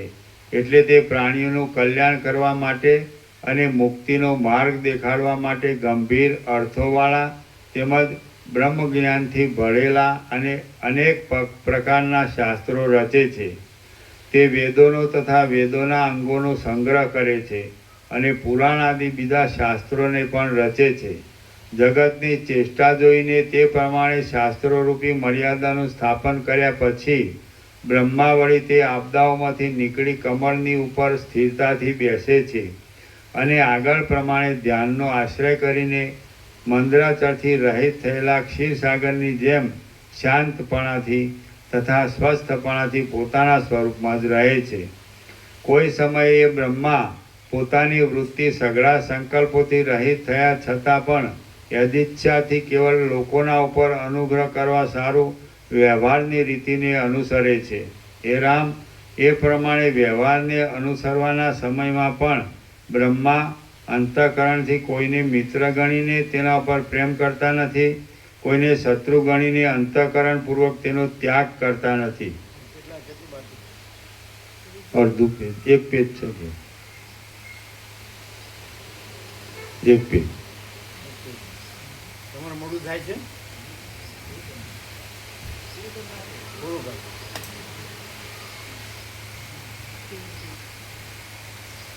હે રામ, એ પ્રમાણે વ્યવહારને અનુસરવાના સમયમાં પણ બ્રહ્મા અંતઃકરણથી કોઈને મિત્ર ગણીને તેના પર પ્રેમ કરતા નથી અને કોઈને શત્રુ ગણીને અંતઃકરણપૂર્વક તેનો ત્યાગ કરતા નથી. શરીરનું અભિમાન ધરતા નથી, કોઈ જાતનો વિક્ષેપ પામતા નથી, વિષયોના અનુભવની લાલચ રાખતા નથી, અહંકારના આવેશપૂર્વક કોઈનું પાલન કરતા નથી અને અહંકારના આવેશપૂર્વક કોઈનો નાશ પણ કરતા નથી. તે તો સર્વ પદાર્થોમાં અને સર્વ વૃત્તિઓમાં સમતા રાખે છે, ભરપૂર સમુદ્રની પેઠે ગંભીર રહે છે અને જીવન મુક્તની સ્થિતિમાં જ રહે છે. કોઈ સમયે સઘળા સંકલ્પોથી રહિત કેવળ ધ્યાનમાં લાગ્યા હોવા છતાં પણ તે યદિચ્છાથી લોકોની ઉપર અનુગ્રહ કરવાને માટે જાગૃત થાય છે. હે મહાબુદ્ધિમાન રામ, બ્રહ્માની આ પવિત્ર સ્થિતિ મેં તમારી પાસે કહી. પ્રજાપતિઓ અને દેવ વર્ગના લોકો કૌંસમાં દેવ, ગંધર્વ તથા યક્ષ આદિ પણ સત્વગુણની અધિકતાવાળા હોવાને લીધે આ બ્રહ્માના જેવા જીવનમુક્તપણાને પામવાને યોગ્ય છે. સર્વ સૃષ્ટિઓના ઉપરામરૂપ પરબ્રહ્મમાં બ્રહ્માના મનની પ્રથમ કલ્પનાથી પ્રજાપતિઓ ઉત્પન્ન થયા છે અને પ્રજાપતિઓની પદવી ઉપાસનાઓના ફળરૂપ છે. એટલા માટે શુદ્ધ અંતઃકરણવાળા હોવાને લીધે પ્રજાપતિઓ થોડા જ પ્રયત્નથી જ્ઞાનને પ્રાપ્ત થઈ શકે એમ છે. તેથી તેઓ દેવ વર્ગના લોકો કરતાં પણ વહેલા જીવન મુક્તપણું પામવાને યોગ્ય છે. પ્રજાપતિઓની સૃષ્ટિ સ્થિર થયા પછી બ્રહ્માના મનની બીજી જે કલ્પના ઉદય પામે છે તે ચંદ્રની કળાઓ દ્વારા આકાશ તથા વાયુનો આશ્રય કરીને ઔષધિઓ તથા પાંદડામાં પ્રવેશે છે. પછી સોમ, ઘી અને દૂધ રૂપે તે અગ્નિમાં હોમાય છે. તેમજ અમૃત રૂપે પરિણામ પામીને પ્રજાપતિઓના ભોજનમાં આવે છે. આમ પ્રજાપતિઓના વીર્યરૂપ થઈને કોઈ દેવ રૂપે તો કોઈ યક્ષ રૂપે જન્મે છે. આ દેવવર્ગની પદવી યજ્ઞો નામના કર્મોના ફળરૂપ છે. એટલા માટે એ દેવવર્ગના લોકો કંઈક મલિન અંતઃકરણવાળા હોવાને લીધે પ્રજાપતિઓના કરતાં થોડા વધારે પ્રયત્નથી જ્ઞાનને પામી શકે એમ છે. તેથી તેઓ મોડા જીવન મુક્તપણું પામવાને યોગ્ય છે.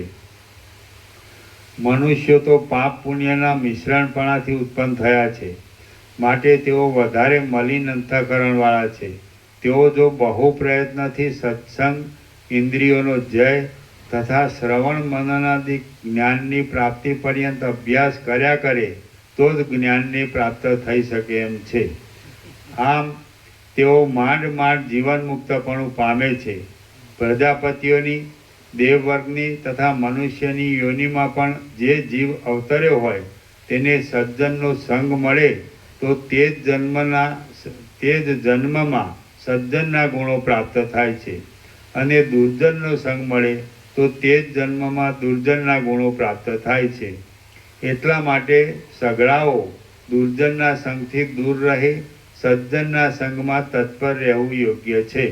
હે રામ, આ સૃષ્ટિની સ્થિતિ એ પ્રમાણે છે. પ્રજાપતિઓની સૃષ્ટિ ઉપાસનાઓના ફળરૂપ છે. દેવવર્ગની સૃષ્ટિ યજ્ઞ આદિ કર્મોના ફળરૂપ છે, અને મનુષ્યોની સૃષ્ટિ પાપ પુણ્યોના મિશ્રિત ફળરૂપ છે. અનેક પ્રકારના પ્રારબ્ધોના વેગોથી, વિલાસોના કૌતુકોથી અને ક્રોધ આદિથી ભરેલા વ્યવહારોથી ટેકો પામેલી આ સઘળી સૃષ્ટિ પરબ્રહ્મમાં સંકલ્પોની કલ્પના ઉઠવાથી જ પ્રગટ થાય છે. શ્રી યોગ વાસિષ્ઠ મહારામાયણમાં સ્થિતિ પ્રકરણનો કમલજ વ્યવહાર વર્ણન નામનો સર્ગ 59મો સમાપ્ત. ઓમ ઓમ ઓમ. પ્રસાદ આપી દો. પ્રસાદ આપી દો.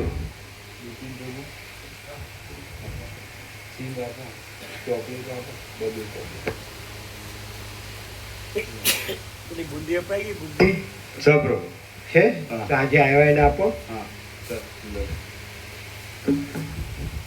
બુંદી આપો જે આવ્યા એને.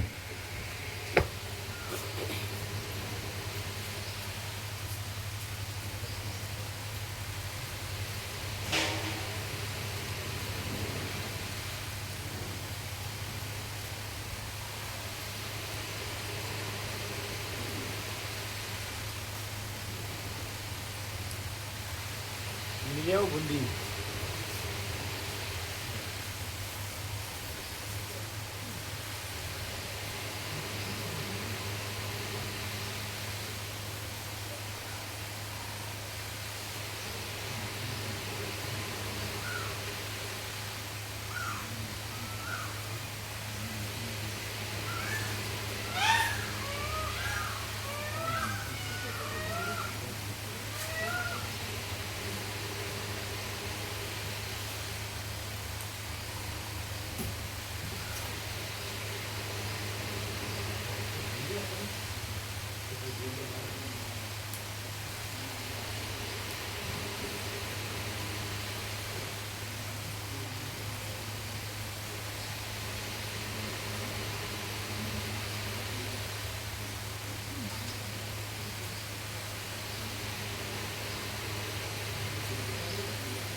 બ્રહ્મ કૃપા હિ કેવલમ આનંદ મંગલ.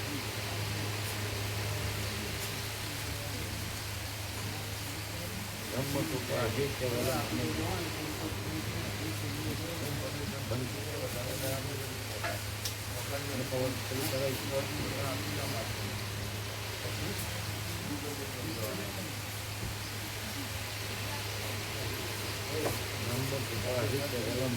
આનંદ મંગલ.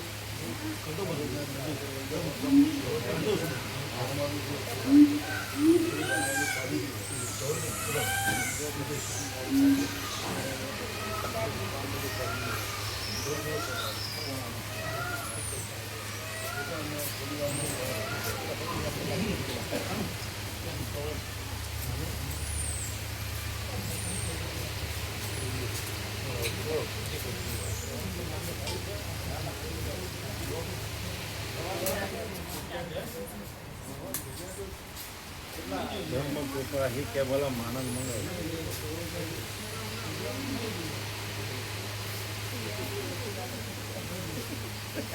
શું કહે છે? આવે એટલે ફૂલ આનંદ થાય, ઘરે જાય એટલે દિન પડી જાય. બધું એક જ છે ને પછી અહીંયા ને ઘર ને એવું ભેદ ક્યાં છે? કેમ આકાશ એક છે, ધરતી એક છે.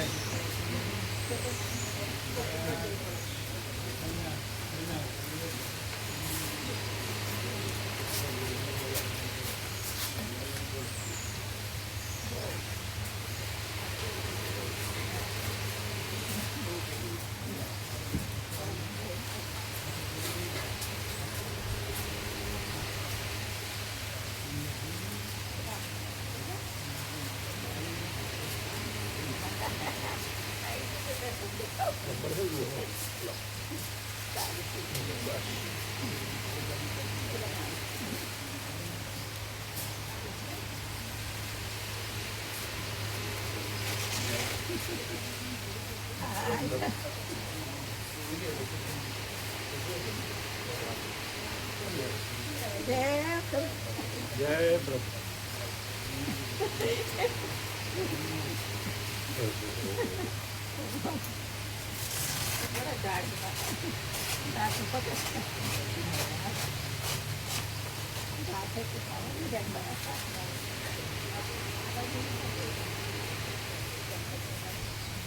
બ્રહ્મ કૃપા હિ કેવલમ આનંદ મંગલ. કેમ રહ્યો? એકદમ અનંત અને ખુલ્લો પ્રકાશ છે ને, ભરપૂર. પણ આવ્યું બીજું નામ?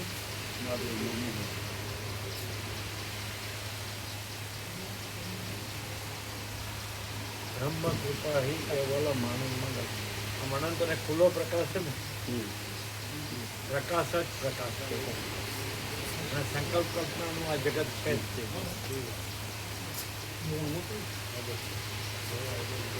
આજે શબ્દ સરસ આવ્યો, સાનિધ્ય માત્રથી, આપના સાનિધ્ય માત્ર.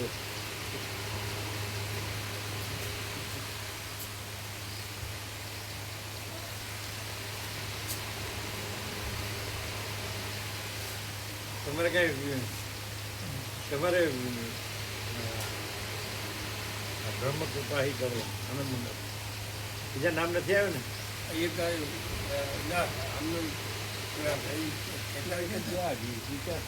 વિચાર કહેતા હતા એક આવે છે ને?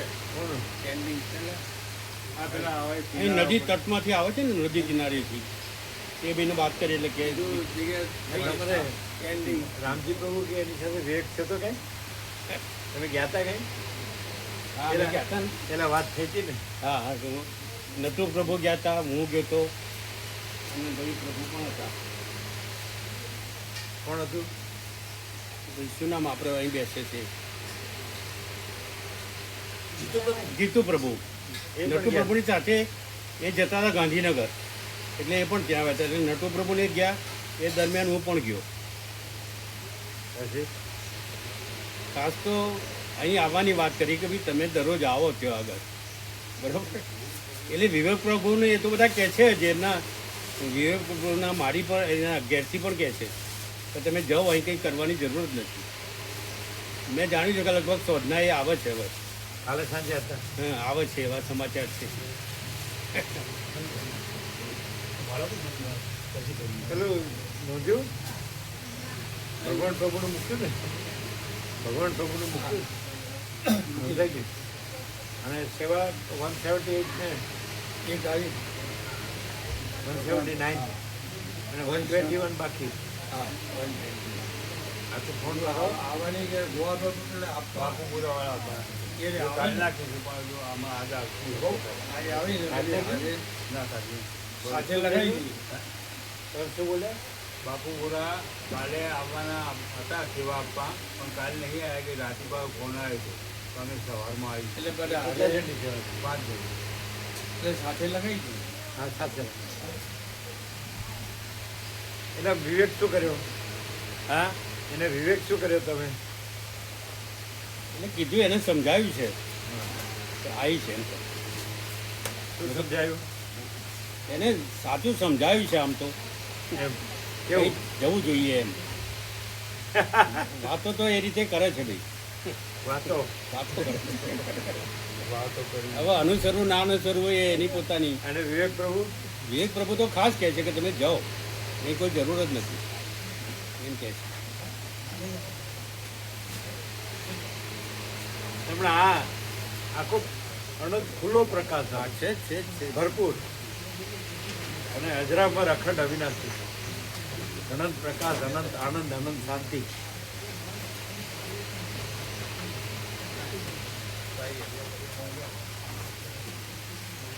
એ આજે આપ્યા નહીં પેલા ભગવાનના વ્યાપક વાર્ષિકોત્સવ આપ્યા નહીં. હા આ બિલ્ડિંગ ગવર્ની તો છે પેલા ગયા પેલા બીજા કોણ ને? પણ તો આ પ્રેમીલા મારી બધા મામા પ્રભુ આપેલા જ છે. ઘડિયાળી પ્રભુની મામા પ્રભુ આપેલા જ છે. મામા પ્રભુ તો આપે 5 તો એ બધા આવી ગયા.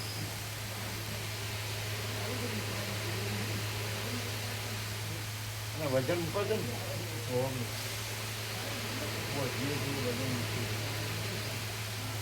આ બધા ચાપડ નાસ્તો કરાવો છો? એ જતા રહ્યા બહુ પેલા ગયું કીધું પણ પ્રેમીલામાં કીધું ખરું? કીધું નહીં. એટલે શું કે અમારું મોડું થાય અમારું મોડું તો આપી દેવાનું થાય છે ને. કલાક 2 કલાક ઉઠી જાય છે એટલે બધું કરી નાખ્યું. ના ના બરાબર સાચી વાત છે. દુકાન ખોલવાની તો ટ્રાફિકમાં હેરાન થઈ ગયું. ના પણ આપણે પૂછવું 8:27 છે એટલે કે પૂરું કરો એટલે વધારે ટાઈમ લીધો એકચ્યુઅલી 8 નીકળવું જોઈએ તો અડધો કલાક વધારે લીધો એના પણ સરસ છે. બધું મોડું. હે બધું એકદમ અમૃત કરશે અમૃત શું આમ મેઇન સાર શું હતો અમૃત? અમૃત આખું શું આખો ગુણનો તત્વ બધો જ છે બધું. આખો આત્માનો જ છે. ગાથા બહુ કચ્છની ગાથા આવી એ બધું આખું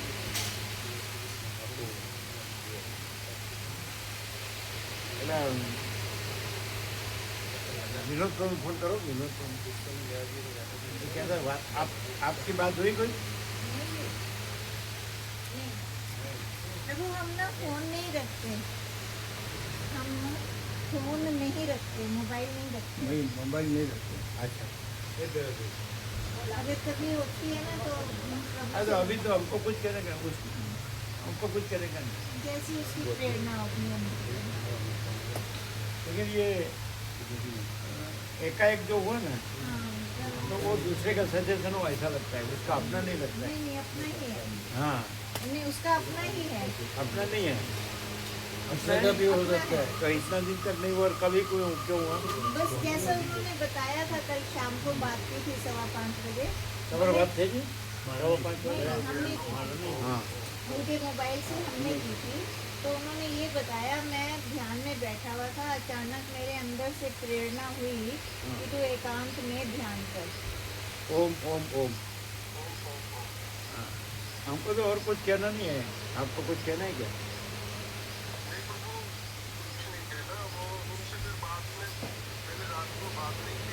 अच्छा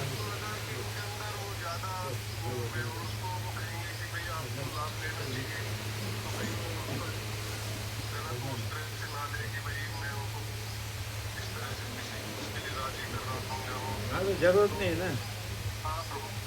कुछ अभी कुछ यहाँ से तो कुछ कहना नहीं है, ठीक है ना? तो उसको 9 तारीख को भी कहने की जरूरत नहीं है।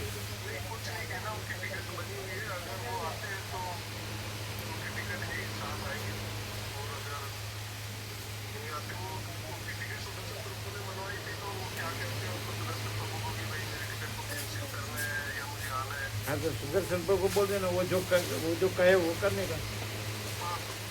अपने को कुछ आग्रह नहीं रखने का, अपने को कुछ कहने का, अपनी ओर से कुछ कहने का नहीं, कुछ नहीं कहने का, बराबर।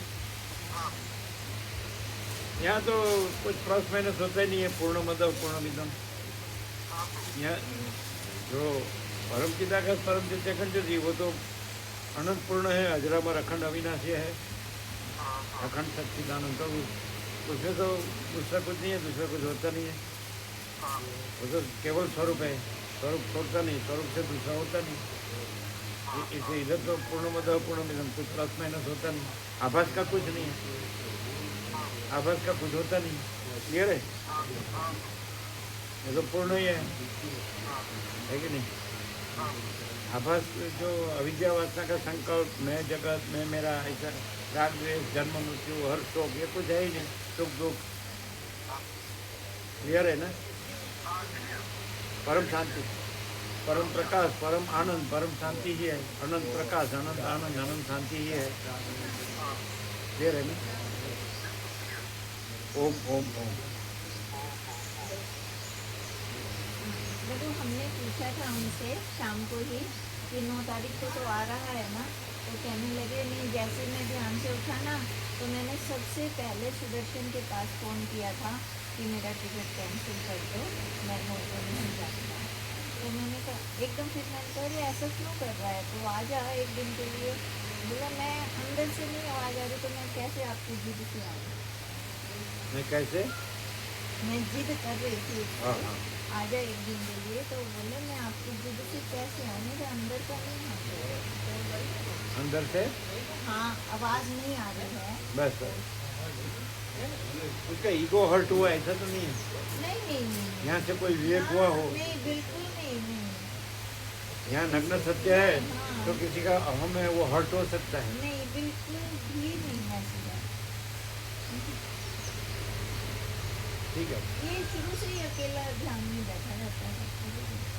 शुरू से। हाँ, बचपन से भी है ना, जैसे स्कूल में मैं जिद कर ली, आ जा, मैं अकेली बहुत मेहनत कर रही हूँ, आप करो, आप नहीं करना है, तो मेरा दिल करेगा तो मैं आ जाऊँ स्कूल में?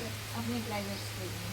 वो करता नहीं स्कूल का काम, करता है कि दूसरे बहुत, टीचर से हाँ बहुत कम नाम आते हैं, फ्री ही रहते हैं। फ्री रहते हैं, और सरकारी नौकरी